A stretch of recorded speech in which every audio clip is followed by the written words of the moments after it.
ನಮಸ್ತೆ friends, Gowramma cooking ಚಾನಲ್ಗೆ ಸ್ವಾಗತ. ಬನ್ನಿ, ಇವತ್ತು ಬೆಂಡೆಕಾಯಿಂದ ಒಂದು ರೆಸಿಪಿ ಮಾಡೋಣ. ತುಂಬ ಅಂದರೆ ತುಂಬ ಚೆನ್ನಾಗಿರುತ್ತೆ. ಬೆಂಡೆಕಾಯಿ ಕುರ್ಕುರೆ ಅಂತ ಹೇಳ್ಬಿಟ್ಟು ಎಲ್ಲರಿಗೂ ಇಷ್ಟ ಆಗುತ್ತೆ, ಮಕ್ಕಳಿಗಂತೂ ತುಂಬಾ ಇಷ್ಟ ಆಗುತ್ತೆ. ಒಂದ್ಸಲ ಟ್ರೈ ಮಾಡಿ.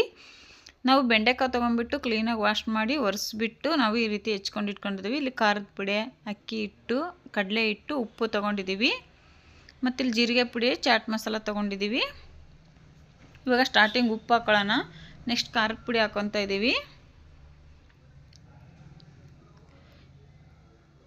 ಚಾಟ್ ಮಸಾಲ ಮತ್ತು ಜೀರಿಗೆ ಪುಡಿ ತೊಗೊಂಡಿದ್ದೀವಿ. ಎರಡನ್ನೂ ಒಂದು ಅರ್ಧ ಸ್ಪೂನಷ್ಟು ತೊಗೊಂಡಿದ್ದೀವಿ. ಅಕ್ಕಿ ಹಿಟ್ಟು ಒಂದು 4 ಸ್ಪೂನಷ್ಟು ತೊಗೊಂಡಿದ್ದೀವಿ. ಮತ್ತು ಕಡಲೆ ಹಿಟ್ಟು ಒಂದು ಬೌಲಷ್ಟು ತೊಗೊಂಡಿದ್ದೀವಿ. ಎಷ್ಟು ಬೇಕಷ್ಟು ನೋಡ್ಕೊಂಬಿಟ್ಟು ಹಾಕ್ಕೊಂಡು ಮಿಕ್ಸ್ ಮಾಡ್ಕೋಬೇಕು. ಸ್ಟಾರ್ಟಿಂಗೆ ನಾವು ಅಷ್ಟು ಕಡಲೆ ಹಿಟ್ಟನ್ನು ಹಾಕ್ಕೊತಾ ಇಲ್ಲ.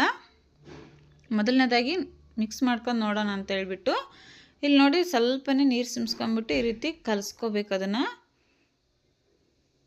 ನೋಡಿ, ಈ ರೀತಿ ಕಲ್ಸ್ಕೊಂಡ್ಮೇಲೆ ಇನ್ನೊಂದು ಸ್ವಲ್ಪ ಹಿಟ್ಟು ಹಾಕ್ಕೋಬೇಕು ಅನ್ನಿಸ್ತು ನಮಗೆ, ಅದಕ್ಕೆ ಹಾಕ್ಕೊಂಬಿಟ್ಟು ಅಷ್ಟು ಹಿಟ್ಟು ಹಾಕ್ಕೊಂಡಿದ್ದೀವಿ ನಾವು. ಒಂದು ಬೌಲ್ ಕಡಲೆ ಹಿಟ್ಟು.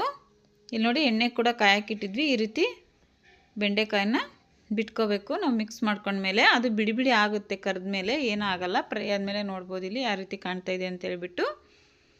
ನೋಡಿ, ಈ ರೀತಿ ಮಾಡಿಕೊಡಿ, ಮಕ್ಕಳಿಗೆ ತುಂಬ ಇಷ್ಟ ಆಗುತ್ತೆ. ತುಂಬಾ ಈಜಿ ರೆಸಿಪಿ.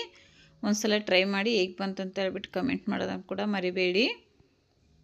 ನೋಡಿ, ಊಟದ ಜೊತೆ ಹಂಚ್ಕೊಳ್ಳೋಕ್ಕಾಗಿರ್ಬೋದು, ಟೀ ಟೈಮ್ ಸ್ನ್ಯಾಕ್ಸಿಗಾಗಿರ್ಬೋದು, ತುಂಬ ಚೆನ್ನಾಗಿರುತ್ತೆ. ಟ್ರೈ ಮಾಡಿ ನೋಡ್ಬೋದು. ಇಲ್ಲಿ ನಾವು ನಿಮಗೆ ತೋರಿಸಿದ್ವಲ್ಲ ಅದೇ ರೀತಿನೇ ರೆಡಿ ಮಾಡಿ ಇಟ್ಕೊಂಡಿದ್ದೀವಿ. ತುಂಬ ಅಂದರೆ ತುಂಬ ಚೆನ್ನಾಗಿ ಬಂದೈತೆ ರೆಸಿಪಿ. ನಿಮಗೂ ಕೂಡ ಇಷ್ಟ ಆಗೈತೆ ಅಂದ್ಕೊತೀವಿ. ಈ ವಿಡಿಯೋ ಇಷ್ಟ ಆದರೆ ಲೈಕ್ ಮಾಡಿ, ಕಮೆಂಟ್ ಮಾಡಿ, ನಮ್ಮ ಚಾನಲ್ ಸಬ್ಸ್ಕ್ರೈಬ್ ಮಾಡ್ಕೊಂಡು ಸಪೋರ್ಟ್ ಮಾಡೋದನ್ನು ಕೂಡ ಮರಿಬೇಡಿ. ಹಾಗೆ ವಿಡಿಯೋನ ಶೇರ್ ಮಾಡಿ. ವಿಡಿಯೋ ಕೊನೆ ತನಕ ನೋಡೋದಕ್ಕಾಗಿ ಎಲ್ಲರಿಗೂ ಧನ್ಯವಾದಗಳು.